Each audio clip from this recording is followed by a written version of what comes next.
जय माता दी। दोस्तों, आज हम मंगला गौरी व्रत कथा श्रवण करेंगे। आइए प्रारंभ करते हैं। पौराणिक कथा के अनुसार एक समय की बात है। एक शहर में धर्मपाल नाम का एक व्यापारी रहा करता था। उसकी पत्नी काफ़ी खूबसूरत थी और उसके पास काफ़ी संपत्ति थी, लेकिन उनके कोई संतान नहीं होने के कारण वे काफ़ी दुखी रहा करते थे।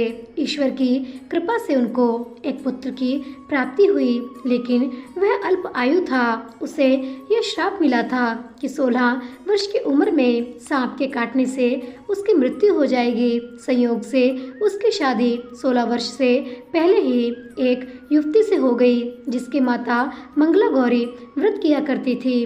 परिणाम स्वरूप उसने अपनी पुत्री के लिए एक ऐसे सुखी जीवन का आशीर्वाद प्राप्त किया था, जिसके कारण वह कभी विधवा नहीं हो सकती थी।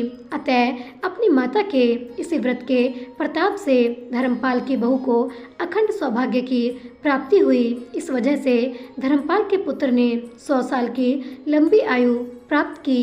तभी से ही मंगला गौरी व्रत की शुरुआत मानी गई है। इस कारण से सभी नवविवाहित महिलाएं इस पूजा को करती हैं तथा गौरी व्रत का पालन करती हैं और अपने लिए एक लंबी, सुखी तथा स्थायी वैवाहिक जीवन की कामना करती हैं। जो महिलाएं उपवास का पालन नहीं कर सकती, वे भी कम से कम पूजा तो करती ही हैं। इस कथा को सुनने के बाद विवाहित महिलाएं अपने सास तथा ननद को 16 लड्डू देती हैं। इसके बाद वे यही प्रसाद ब्राह्मणों को भी देती हैं। इस विधि को पूरा करने के बाद व्रती 16 बाती वाले दिए से देवी की आरती करते हैं। व्रत के दूसरे दिन को देवी मंगला गौरी की प्रतिमा को नदी या पोखर में विसर्जित कर दिया जाता है। अंत में मां गौरी के सामने हाथ जोड़कर अपने समस्त अपराधों के लिए एवं पूजा में हुई भूल चूक के लिए क्षमा मांगना चाहिए। इस व्रत और पूजा को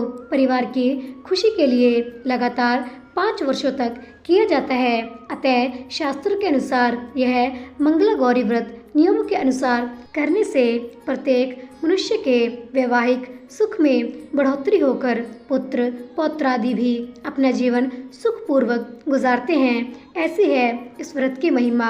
और इसी के साथ हमारी मंगला गौरी व्रत की कथा यहीं पर संपन्न होती है। प्रेम से बोलिए माँ मंगला गौरी की जय। दोस्तों, ऐसी ही ज्ञानवर्धक कहानियों के लिए कृपया जाने से पहले मेरे चैनल को सब्सक्राइब, लाइक और शेयर करके मेरा प्रोत्साहन बढ़ा दें। मिलते हैं अगली कहानी के साथ। तब तक के लिए जय माता दी।